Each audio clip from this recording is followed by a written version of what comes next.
नका. सगळे तुमच्यावर आयुक्त पण सांगतो हे चव्हाणचं काम आहे. का लाईट बंद करत नाही त्यांची? मारामारी करू नका. का वीज पाणी सोडत नाही तुम्ही? नाही सोडणारं का अधिकाऱ्यावर कारवाई करून दाखवा उद्या मला.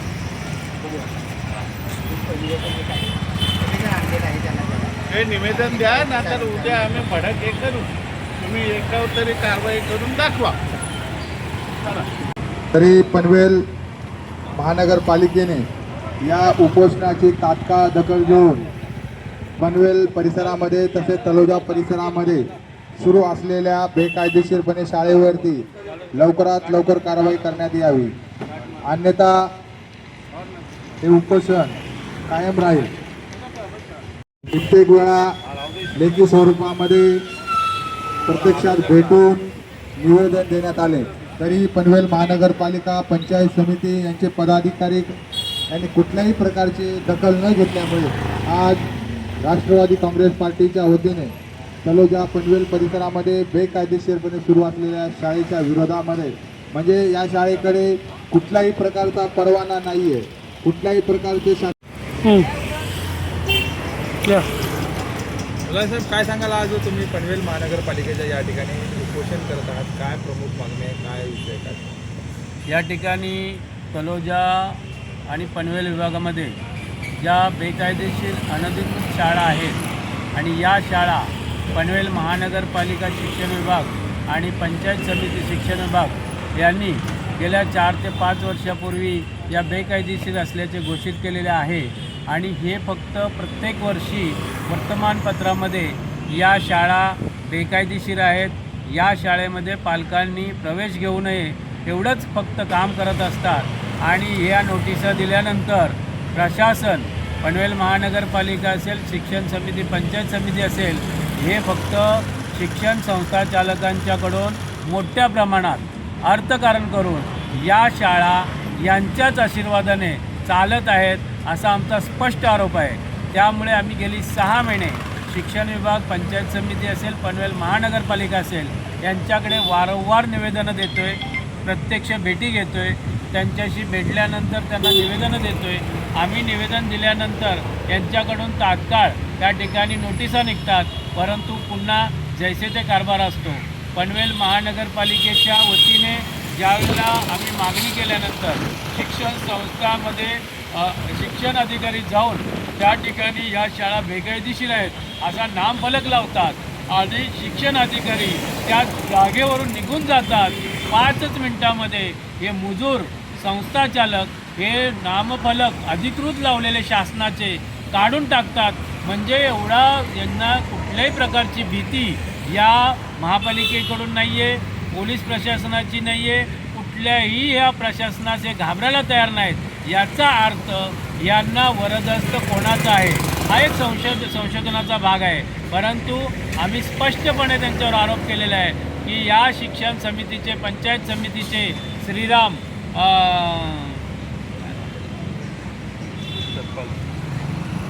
अधिकारी हे त्या ठिकाणी शिक्षण संस्था चालकांच्याकडून मोठ्या प्रमाणामध्ये मासिक हप्ते वसुली करतात. त्यामुळेच या संस्था या पूर्णपणे त्या ठिकाणी चालत असतात. त्या अधिकाऱ्यांचं नाव श्रीराम मोहिते आहेत आणि मोहिते अधिकारी हे प्रत्येक शाळेमध्ये जाऊन ते सरळ सांगतात की रमेश चव्हाण यांच्या आदेशानेच आम्ही या ठिकाणी शिक्षण संस्थेमध्ये जातो आणि त्या ठिकाणावरून असं संस्था चालकांच्या वतीने सांगण्यात येतं की हे अधिकारी येऊन आमच्याकडे पाकिटं घेतात. आणि याच्यामुळे या शिक्षण संस्था या गेली 5 वर्ष राजरोसपणे चालू आहेत याचा सर्वप्रथम आम्ही जाहीर निषेध करतो. ज्या वेळेला आम्ही गट शिक्षण अधिकारी सतपाल साहू यांच्याकडे सर्वप्रथम मागणी केली असता सतपाल गट शिक्षण अधिकारी हे महानगरपालिकेकडे टोलवतात आणि महानगरपालिकेचे अधिकारी हे शिक्षण पंचायत समिती, जिल्हा परिषद यांच्याकडे बोर्ड दाखवतात. म्हणजे या दोन्ही संस्था या फक्त बोर्ड दाखवण्याचं काम करतात, जनतेला उल्लू बनवतात.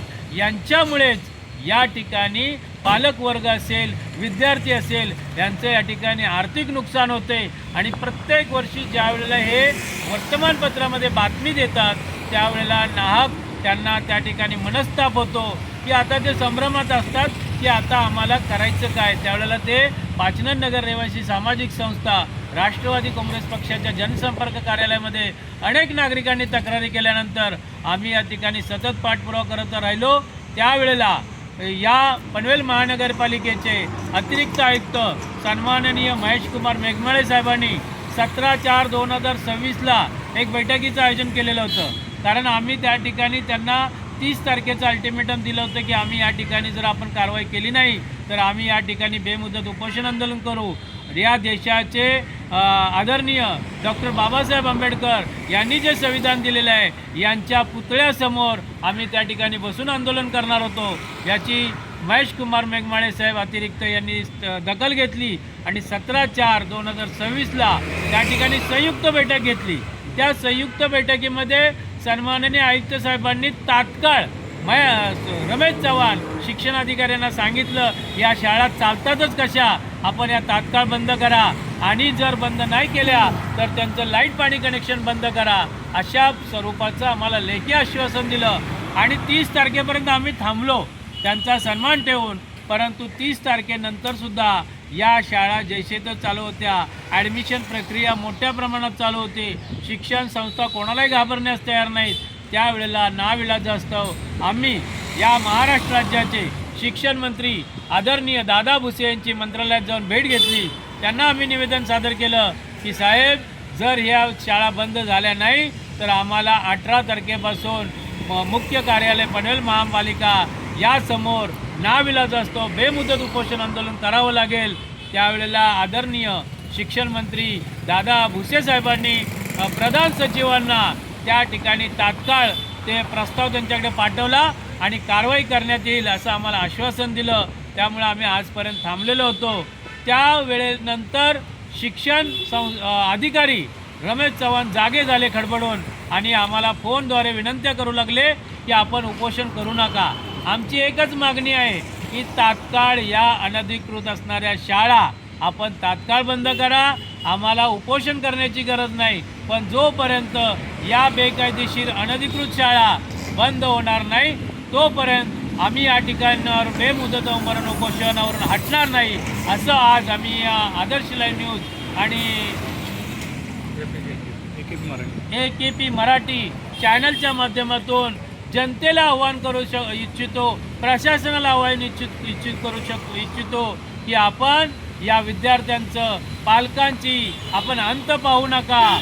सर्व पालक सर्व विद्यार्थी यापुढे रस्त्यावर उतरल्याशिवाय राहणार नाही।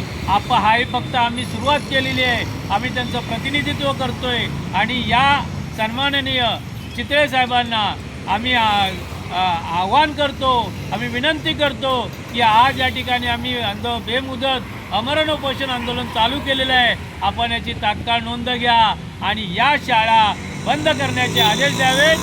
तोपर्यंत हे आमचं बेमुदत उपोषण आंदोलन हे असंच चालवणार। यापुढे सुद्धा हे आंदोलन प्रशासनाने दखल घेतली नाही तर अधिक तीव्र केलं जाईल। या ठिकाणी आपण बघताय की 5-6 महिन्यापासूनचा हा विषय सांगताय, मग इतक्या दिवसापासून या शाळांवरती कारवाई करण्यात येत नाही, ह्याला कोणाचा म्हणजे हात आहे म्हणा किंवा कोणाचा पाठिंबा आहे? आपण ज्या पद्धतीने सांगताय की आम्ही 6 महिने पाठपुरावा करतोय, आपण म्हणल्याप्रमाणे खरोखरच या ठिकाणी या पालिकेचे अतिरिक्त आयुक्त या ठिकाणी हतबल होतात। आयुक्त महोदय सांगतात की नक्की काय चाललंय, नक्की कोणाचा वरद असतंय, अधिकारीसुद्धा मी सूचना देऊन कारवाई करत नाहीत। याचा अर्थ ह्या मोठ्या प्रमाणात या शाळेकडून पालिका प्रशासन असेल, शिक्षण विभाग असेल, यांना हप्ता मोठ्या प्रमाणात जातोय, त्यामुळे त्या शाळा बंद होत नाही। आता तुम्ही बोलताय हप्ता जातो, नक्की कोण अधिकारी हप्ते घेतात? या ठिकाणी आमच्या माहितीप्रमाणे नागरिक जे सांगतात, संस्थाचालक सांगतात की शिक्षण विभागाचे पंचायत समितीचे श्रीराम मोहिते, स्पष्टपणे आमचा आरोप आहे की जे संस्थाचालक सांगत आहेत की श्रीराम मोहिते आमच्याकडे येतात, त्या ठिकाणी पाकिटं घेऊन जातात।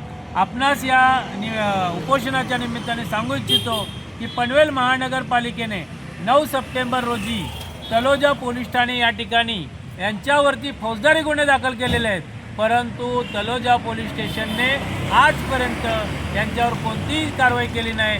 कारण या ठिकाणी बंद मुठ्ठीमध्ये संस्थाचालक सांगतात की पोलिसांनाही आम्ही हप्ते देतो, याचा संशोधन करण्याची वेळ आलेली आहे की नक्की पाणी मुरतंय कुठे. याचा तपास शिक्षण मंत्री दादा भुसे तसेच या महानगरपालिकेचे कर्तव्यदक्ष आयुक्त महोदय महेश चित्रे साहेबांनी घ्यावा आणि त्याचा तात्काळ चौकशी करून या शाळा बंद करण्याचे आदेश जोपर्यंत येणार नाही तोपर्यंत आमचं हे आंदोलन असंच चालू राहील. माझा एक फक्त प्रश्न, पनवेल महानगरपालिकेचे कुठले अधिकारी हप्ते घेतात का? आणि त्या 5 शाळा ज्या तुम्ही उल्लेख करताय त्या शाळांची नावं काय आहेत? या ठिकाणी ज्या 5 शाळा या पनवेल महानगरपालिकेने घोषित केलेल्या आहेत, परंतु आम्ही पनवेल महानगरपालिकेच्या अधिकाऱ्यांना अजून 20 ते 25 शाळांची यादी दिलेली आहे. म्हणजे 5 शाळांच्यावरती फौजदारी गुन्हे दाखल असताना या भीती यांची राहिली नाही, कारण यांची कारवाईच होत नाही. याचाच आधार घेऊन अनेक शाळा या ठिकाणी चाललेल्या आहेत आणि अनेक शाळांच्याकडे शिक्षण अधिकारी त्या ठिकाणी जाऊन हप्ते वसूल करतात. म्हणूनच या ठिकाणी आजच्या स्थितीला 30 ते 35 शाळा या बेकायदेशीर चालू आहेत. कारण फौजदारी गुन्हे दाखल होऊन सुद्धा जर या शाळा बंद होत नाहीत याला कारणीभूत शिक्षण अधिकारी स्वतः रमेश चव्हाण, अतिरिक्त आयुक्त महेश कुमार मेघमाळे साहेब हेच जबाबदार आहेत. गट शिक्षण अधिकारी पंचायत समितीचे सतपाल साहू आहेत, BDO पंचायत समितीचे हे सुद्धा या ठिकाणी त्याला वाटारकर म्हणून समीर वाटारकर हे सगळे जण डोळे झाकून बसलेले आहेत. आज मला सांगा की 6 महिने नाही 5 वर्षे झाले या गोष्टीला. यांच्या आधिपत्याखाली असणाऱ्या शाळा चालतातच कशा हा एक प्रश्नचिन्ह या जनतेसमोर आहे. आणि जनतेची लूट या ठिकाणी आपणाच्या माध्यमातून सांगू इच्छितो 70 ते 80 हजार रुपये फी या ठिकाणी घेतली जाते. त्यापैकी महत्त्वाचं म्हणजे या 5 शाळांच्याकडे UDI's नंबर असतो. गट शिक्षण अधिकारी सतपाल साहूंनी सांगितलेलं आहे की जोपर्यंत UDI's नंबर शासनाचा त्या शाळांना मिळत नाही तोपर्यंत या शाळा चालू शकत नाही. याला पाठबळ देण्याचं काम शिक्षण समिती अधिकारी श्रीराम मोहिते यांनी कामोठ्याच्या शाळेचं UDI's नंबर त्या शाळेंना द्यायला सांगितलं आणि तो ट्रॅक ओपन करून दिला. आणि त्या शाळा त्या प्रत्येकी विद्यार्थ्यामागे ज्याचा UDI's नंबर आहे त्या शाळेला 2500 रुपये प्रति विद्यार्थी हे दिले जातात. हे जे मोठा घोटाळा आहे हा शिक्षण भ्रष्टाचार आहे. हा शासनाच्याच आधिपत्याखाली चाललेला आहे, शासनाच्याच आशीर्वादाने आहे. हा अगोदर या ठिकाणी थांबवला पाहिजे. साहेब लास्ट प्रश्न माझा असा आहे, पनवेल महानगरपालिकेच्या माध्यमातूनच शाळेची नावे डिक्लेअर करण्यात आली होती. पनवेल महानगरपालिकेच्या माध्यमातूनच कारवाई करण्यात आली. पण हा कारवाई करून सुद्धा त्या शाळेवर बंद कारवाई करण्यात येत नाही. अजूनही ते शाळा चालू आहेत. म्हणजे फक्त नागरिकांच्या दिशाभूल करण्यासाठी प्रयत्न आहे का, असं काय? नक्कीच या ठिकाणी नागरिकांची दिशाभूल केली जाते. शिक्षण अधिकारी असतील, पंचायत समिती असेल, हा फक्त यांनी शिक्षणाचा खेळ मांडलेला आहे आणि जनतेच्या भावनेशी खेळत आहे, विद्यार्थ्यांच्या भविष्याशी खेळत आहे. विद्यार्थ्यांचं होणारं भविष्यातलं नुकसान थांबवण्यासाठी आज आम्ही हा पर्याय निवडलेला आहे. या ठिकाणी आत्तापासूनच लहान विद्यार्थ्यांना या शिक्षण संस्था खोटं बोलायचं शिक्षण देतात. त्याचं उदाहरण असं आहे की या ठिकाणी बजाज इंटरनॅशनल जी स्कूल आहे याचं जर एक्झाम असेल त्या ठिकाणी ग्लोबल सनराईज म्हणून एक शाळा आहे मान्यताप्राप्त. या शाळेमध्ये हे विद्यार्थी फायनल एक्झामला बसवले जातात. त्यावेळेला त्यांना जो ID दिला जातो म्हणजे ते वर्षभर शिक्षण घेतात बजाज इंटरनॅशनलमध्ये आर्कम शाळेमध्ये आणि ज्यावेळेला परीक्षा द्यायला जातात त्यावेळेला सनराईज ग्लोबल इंटरनॅशनल स्कूलमध्ये जातात. त्यावेळेला त्यांना हे शिकवलं जातं खोटं बोलायला की आपण कुठल्या शाळेचे विद्यार्थी आहात.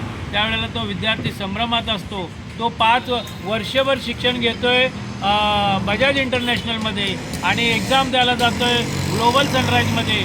त्यावेळेला तो त्या ठिकाणी ID सुद्धा 2-2 वापरतो आणि त्याला जर एखाद्या अधिकाऱ्याने मध्येच इन्स्पेक्शनला आले अधिकारी, वरिष्ठ अधिकारी आले तर त्याला विचारलं तर त्याला खोटं भाग पाडायला बोलायला भाग पाडली जाते. हे संस्थाचालक त्यांना खोटं शिकवतात. म्हणजे हे विद्यार्थ्यांचं भविष्य काय घडवतात हा एक गांभीर्याचा प्रश्न आहे. त्यामुळे ज्या शाळा या पालिकेने घोषित केलेल्या आहेत याच्यामध्ये Arkam international English school Taloja ही शाळा जी आहे ते जवळजवळ 25 वर्षापूर्वीचं स्ट्रक्चर त्या स्ट्रक्चरवरती त्याने बांधलेलं आहे. ती शाळासुद्धा बेकायदेशीर आहे, कोणती मान्यता नाही. उद्या भविष्यात जर मोठा अपघात झाला तर आम्ही सर्व याची जबाबदारी या पनवेल महानगरपालिका आणि शिक्षण समितीची राहील.